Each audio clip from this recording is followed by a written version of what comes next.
Hey, Danielle. Jon-David. Finally, some nice weather. Oh my God, right? Did you get to see the planes? I didn't. Neither did I. Well, it's time for another episode. You ready? I'm ready. All right, let's get going. Hey, I'm Jon-David Lenard. And I'm Danielle Lenard. Welcome to Lenard Team Connections. With each week that passes, we are noticing more positivity and connection in our communities. Today, we're talking to the amazing Gina Mazzola, one of the owners of O Sole Mio in Stony Brook. First, some good news. So if anybody saw this, there was the SGN Prom, some good news prom. We love SGN. For the record, though, our show started a few days before his. Yeah, I think he stole the idea from us. I think he did. Except that I think his production quality is slightly better than ours.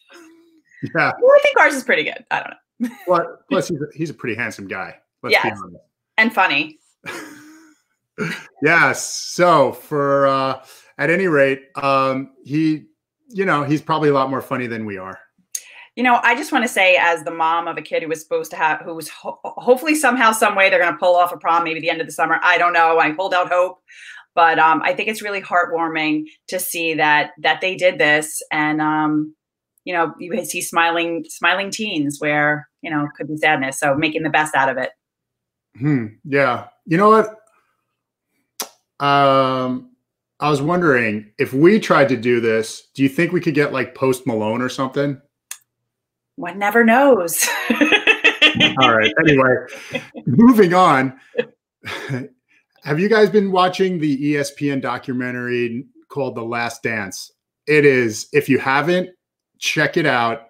It's so amazing. It's so good. And for us Gen Xers out there that, have had this generation, between generational argument between the Xers and the millennials as to who the true GOAT is, Michael Jordan or LeBron James. Finally, I think this hopefully will put to bed that Michael Jordan clearly is the GOAT. I'm not a sports person, at least for basketball, but it just reminds me how I'm so grateful that I actually got to see that man play and watch him in his interviews and how he conducted himself, and how he was the first on the court practicing before the game started, the last off the court practicing after the game ended, and people wonder why he was so amazing. But yeah, and you know what? He's the one who's famously said, you miss 100% of the shots you don't take. That's some inspiration, frankly, that we could maybe use right now, right? Absolutely. So, and now some local good news. Sal Valentinetti. He was actually, I remember seeing him on America's Got Talent. My kids like that show. So I actually remember seeing him, but I think it's super cool that he showed up and he serenaded the Southside Hospital healthcare workers.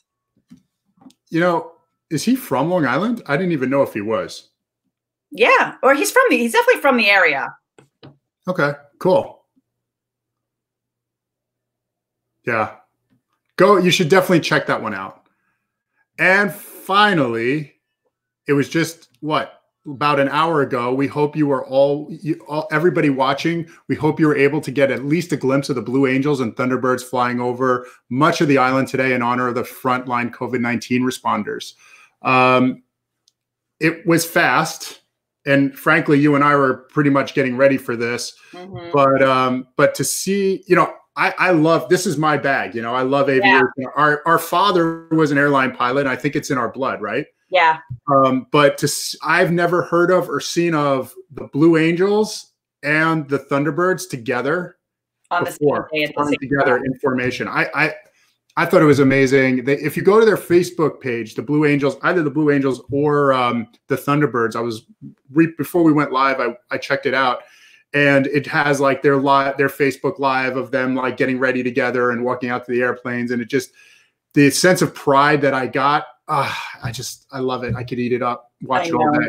Me too. It was actually super cool because I was on the phone with a client that called in that moment when it passed. He's wants to move out from Long Island from Brooklyn area, and he was on the phone with me. And he goes, "I heard them go by. I heard them go by." I said, "Are you going to watch them?" He's like, "No, I'm on the phone with you." And then he's like, "I heard them. I see them." It was really cool.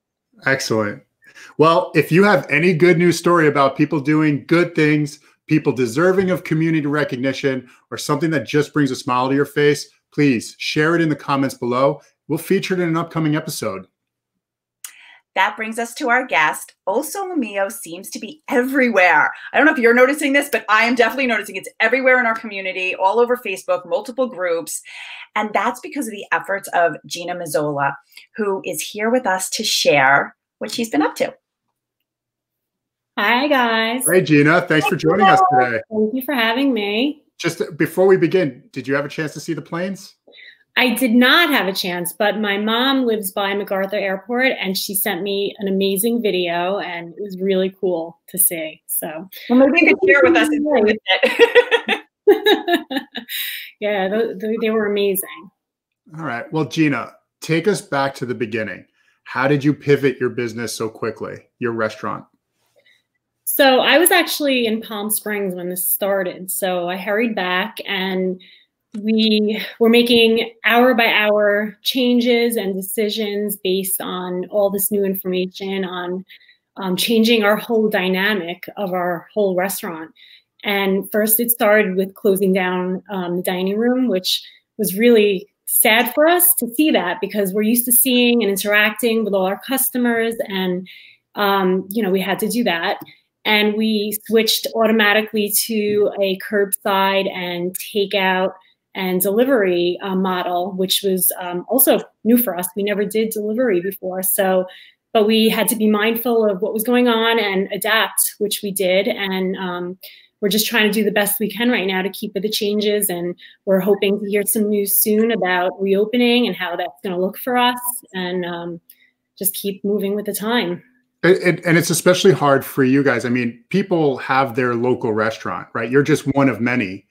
But your customers, like, one thing I know about your restaurant, like, people come in there. I mean, they're not just faces, right? So when you said you had to close the dining room, you mentioned that specifically. That wasn't an easy thing for you.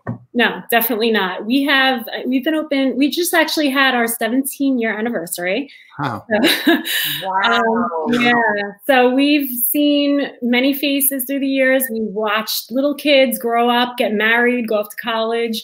We've celebrated milestones in people's lives with them. So to not have that human interaction that we all crave and that we miss, it's pretty hard to go through that right now. And we're missing that. We're missing our customers. They're our family. Yeah. Have you been hearing from them? Yes, all the time. I hear from them. Texts, phone calls, through our Facebook page. Oh, we're always in contact with as many as we can. Right. Yeah. And we appreciate the ones that are still coming in and doing, you know, the curbside and takeout and delivery. We really appreciate that. All the support. So we know that, like, a lot of the restaurants are donating meals to the healthcare workers, but it looks like O Sole Mio is spreading the love to many places. So where have you donated in the last several weeks? When this first started, our natural instinct is to think, okay, we're in this community. Who are we going to help?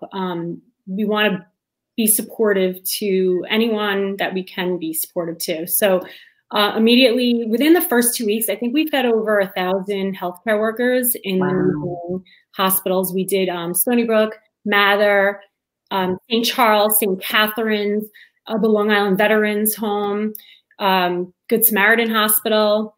So we started with that. Wow, so you're traveling pretty far and wide. Yes, we actually teamed up with some great local companies and community people to deliver as far out as New Hyde Park.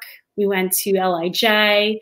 We were at Winthrop in Mineola, Huntington Hospital, St. Francis. So we've really been trying to spread it out across the whole island.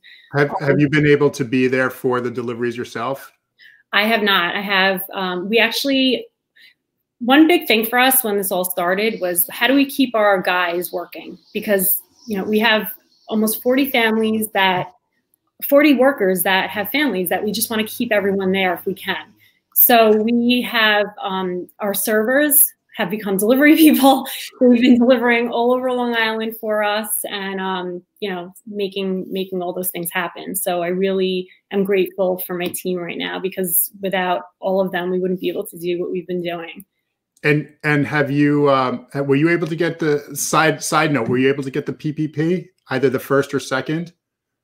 Oh, no, that's a whole nother topic. Yeah, that's another topic for another day. Tell me. We're working on it, but I don't know. I don't know of anybody in the restaurant business, friends of mine, that have received it, unfortunately. So, but that just goes that much further, that you have your people, you're paying them, and you're donating all this food, and you haven't had any help. Like, to me, again, that just goes so much further in showing like what you're doing to fundraise, to, you know, to do what you're doing. Thank you. How are you doing all of this? You're managing all of this takeout and delivery side, and keeping in touch with your customers, and you're doing all of this. How are you doing it? So I'm actually quarantining at home. So I've been able to use this time to focus on organizing all of these efforts. And then my partners at the restaurant and all the workers, we've all been doing our part to come together as a team. Working out, thank God, so far. So I don't think if I was in the store, like myself, physically, I would be able to do the amount of stuff that we've been putting together. So I'm grateful for this time. I think I'm working a lot more at home than I usually do in the restaurant, which is pretty ironic. But how's that working out for you, having the kids home and managing this whole other aspect of the business that you never did before? Well, homeschooling is another topic. I've been on that for a long time. We could cover all of it today. Yeah. So it's funny because, like, you know, normally in the past you'd be doing a business call and you're like, everybody shush. And now it's like, you just, the people say to you, you know, oh, I'm sorry, my kids are in the background. It's like, I know. I'm just excited to get up and put makeup on and get dressed, get out of my pajamas. I got to tell you, you're not the first person to say that.